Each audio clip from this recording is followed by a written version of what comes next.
ব্যবহার করলে আপনার দাড়ি চুল অপবিত্র অবস্থায় থেকে যাবে। কালো হলো একটা প্রলেপ, কি প্রলেপ, দাড়িতে ঢুকবে না।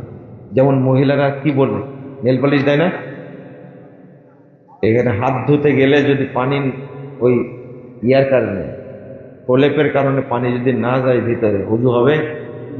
এই জন্য একজন মুরব্বী বলতে পড়া কথা বলেছিলেন, তোমার পিছনে নামাজ পড়লো কেন, তুমি তো পবিত্রই হয়নি। পবিত্র হয়নি মানে ওই যে তোমার দাড়িতে কলম দেওয়া, তোমার ওযু হয়েছে? মুরব্বীর বক্তব্য তো। বৃষ্টির সময় বা কোনো বিশেষ কারণ দুই ওয়াক্তের সালাত একত্রে জামাত আদায় করা যাবে কি? যাবে, সেই হাদিস আছে, যাবে। বৃষ্টি হচ্ছে, জহর আসর একবারে পড়ে নেবেন, এই হাদিসটা মাঝে মাঝে আমল করবেন। মাগরিব এসে একবারে পড়ে নেবেন। আর আপনার এলাকায় যে রাস্তাঘাট, বৃষ্টি হচ্ছে, লাগাতার বৃষ্টি হচ্ছে, হাদিসে আসছে, করবেন। মসজিদের ইমাম তাবিজ দিলে তার পিছনে নামাজ হবে কি? ওই ইমামকে এখনই বহিষ্কার করা। শোনেন, ওই ফতোয়াটা উল্লেখ করতে চেয়েছিলাম, যারা বিশ্বাস করে আল্লাহ নিরাকার, আল্লাহ সর্বত্র বিরাজমান, নবী গায়েব জানে, নবী মরেনি, যারা পীরের মুরিদ, যারা তাবিজ দেয়, এদের পিছনে নামাজ হবে। বেনামাজির সাথে আমাদের আচরণ কি হবে? আপনার এলাকায় বেনামাজি আছে? বেনামাজি কাফের। বেনামাজি কি? কাফের। কাফের, এটা জেনে রাখবেন।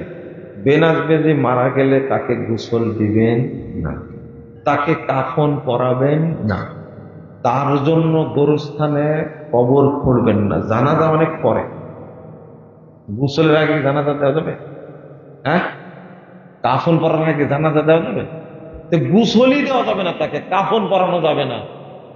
আপনি কিভাবে তার জানাজার প্রশ্ন করেন? চলবে না। এখন বলবেন যে কি করব ওকে? কুকুরের সাথে যা করেন। কুকুরকে কি করেন? কি করেন? কুকুর মারা গেলে কি করেন? হয়নি, তাও হয়নি। ভালো করে বলেন।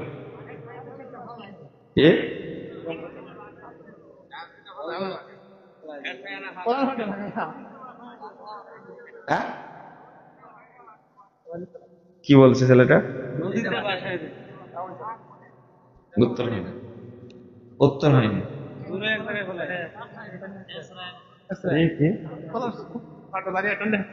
এই দেখেন, উত্তরটা এবার হয়েছে। এতক্ষণ বলতে পারবেন না, শুধু পুঁতায় দিবেন, ফেলে দিবেন, ওকে কি করে নিয়ে যাবেন? পায়ে দড়ি বেঁধে না ঘাড়ি করে নিয়ে যাবেন? হ্যাঁ, কুকুর মরে গেছে, ঘাড়ি করে নিয়ে যান নাকি? হ্যাঁ, সঙ্গে দড়ি লাগায়া সেটা নিয়ে যায় ওই জায়গায় দাফন করেন যেখানে মানুষ যায় না। ঠিক বেনামাজিকে এই আবার,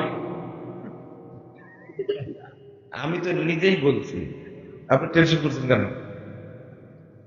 ঠিক এইভাবে ওকে কোনো সম্মান দেওয়া যাবে না। এইভাবে দূরে নিয়ে যাবেন, যে পুঁতে দিবেন, মাটি সমান করে দিবেন, কেউ যেন বুঝতে না পারে এটা কবর। কারণ বুঝতে পারলে পাপ হবে। কিন্তু কবর হিসাবে আমি ওই দিক দিয়ে যাবো আর বলবো আসসালামু আলা আহলি দিয়ারে মিনাল মুমিনিল মুসলিমিন, ও তো মুমিনও না, মুসলিমও না, কি কাফের ও মুশরিক ও মুরতাদ, ওর জন্য দোয়া পড়া যাবে? এই জন্য গোরস্থানে দাফন করা যাবে না। আপনার বাপ হলেও, আপনার মা হলেও মনে থাকবে, বেনামাজিকে আপনি গোসল দিয়ে কাপড় পরায়, কাফন পরায় মসজিদে জানাজা করার জন্য আগে আপনার বিচার হবে, তারপরে বেনামাজের বিচার হবে।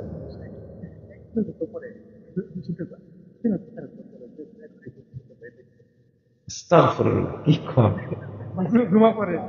একটা লোক নিয়মিত নামাজ পড়ে, ভালো করে শুনুন, নিয়মিত নামাজ পড়ে, কিন্তু একদিন ইচ্ছা করে জহর সালাতটা পড়তে পারেনি, এখন আসরের ওয়াক্ত হয়ে গেছে, ও কাফের হয়ে গেছে। বহু বিদ্যান বলছে। আর যে লোকটা ইচ্ছা করে 3 ওয়াক্ত পড়ে না, ও কি বলেন? এর উত্তর দেওয়ার দরকার আছে? নামাজ পড়ে লোকটা, কিন্তু কোনো একদিন ইচ্ছা করে গল্প গুজব করতে করতে জহরের সালাতের টাইমটা পার হয়ে এখন কি হয়ে গেছে, আসরের টাইম চলে আসছে, এখন কাফের। ওকে তওবা করতে হবে, করে আসর পড়া লাগবে আর জহর পড়া লাগবে না। সালাতের দাম এইরকম, বুঝেন? যারা শুধু রমাদানে নামাজ পড়ে, রোজা করে, এরা মুসলিম না, এরা কাফের। যারা শুধু 2 ঈদ পড়ে, এরা হলো ছেঁচড়া কাফের। মুসলিমদের গোরস্থানে বেনামে দাফন করা যাবে কি দেখেন? কিন্তু এখন বলবেন যে ওরাই তো গোরস্থানের মাটি দিছে, এখন কি করে, তাই না? এটাই তো বলবেন। আমি বলবো সাইনবোর্ড দিয়ে দিন, এটা বেনামাজিদের গোরস্থান, আর একটা করেন নামাজিদের গোরস্থান, এটা করেন, খুব সুবিধা হবে। কিন্তু বেনামাজির ব্যাপার না, আপোষ করা যাবে না। বেনামাজির জবে করা কোনো গোস্ত খাওয়া যাবে না। গরু ছাগল জবে করেছে বেনামাজি, এটা কিন্তু অপবিত্র হয়ে গেছে। কি হয়ে গেছে বুঝেন না মনে হয়? গোস্তটা কি হয়ে গেছে? অপবিত্র, খবিস হয়ে গেছে। উলামাদের মধ্যে খবিস, এটা খাওয়া যাবে না। তবে ইহুদি খ্রিস্টান এরা, মুশরিকরা যদি জবাই করে তাহলে বিসমিল্লাহ বলে খাওয়া যাবে। কি করে? ওরা কিন্তু মুরতাদ না, কিন্তু বেনামাজি কি মুরতাদ, এ বেশি খারাপ।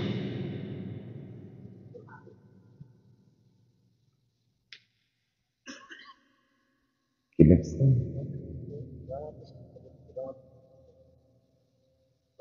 আবার ভোট দেওয়ার প্রশ্ন করেছেন আপনারা। এতক্ষণ কি ওয়াজ করলাম? ভোট দিবেন, ভোট দিবেন যে দল বলবে।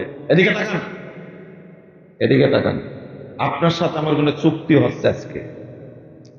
যদি কোনো দল বলে যে আমরা ক্ষমতায় গেলে এই দেশে কোনো সংবিধান থাকবে না, কোরআন এবং সুন্নাহ হবে সংবিধান, যদি বলে কোনো দল, সে দলকে আমি আগে ভোট দেব ইনশাআল্লাহ। বলতে হবে এই দেশে কথাগুলো বলছি, একসময় আল্লাহ কবুল করবেন মনে হয় ইনশাআল্লাহ, তো বলতে দেন। যদি কোনো দল বলে এই দেশে কোনো মাজার পূজা কবর পূজা থাকবে না, এইগুলো হলো শিরিকের ফ্যাক্টরি, আমরা ক্ষমতায় গেলে আমরা সমস্ত মাজার পূজা কবর পূজা বন্ধ করে দেব, মাজার উৎখাত করে বাংলা জমি পবিত্র করে দেব, তাকে ভোট দেব ইনশাআল্লাহ। 3 নম্বর, বাংলাদেশে কোনো মতবাদ চলবে না। কি? কোনো মতবাদ থাকবে না। গণতন্ত্র, সমাজতন্ত্র, ধর্মনিরপেক্ষ, জাতীয়বাদ, খেতাবাদ, অমুকবাদ, তমুকবাদ কিচ্ছু থাকবে না, শুধু ইসলাম থাকবে। কোনো তরিকা থাকবে না, শুধু কি থাকবে? ইসলাম থাকবে, মদিনার ইসলাম থাকবে। যদি এই ধরনের ঘোষণা যদি কেউ দেয়, ওই দলকে ভোট দিব, তার আগে দেব না ইনশাআল্লাহ। বারাকাল্লাহু ফিকুম ওয়া জাযাকুমুল্লাহু খায়রান। পড়েন, দোয়া পড়েন। সুবহানাকাল্লাহুম্মা ওয়া বিহামদিকা আশহাদু আল্লা ইলাহা ইল্লা আনতা আস্তাগফিরুকা ওয়া আতুবু ইলাইকা। আসসালামু আলাইকুম ওয়া রাহমাতুল্লাহ।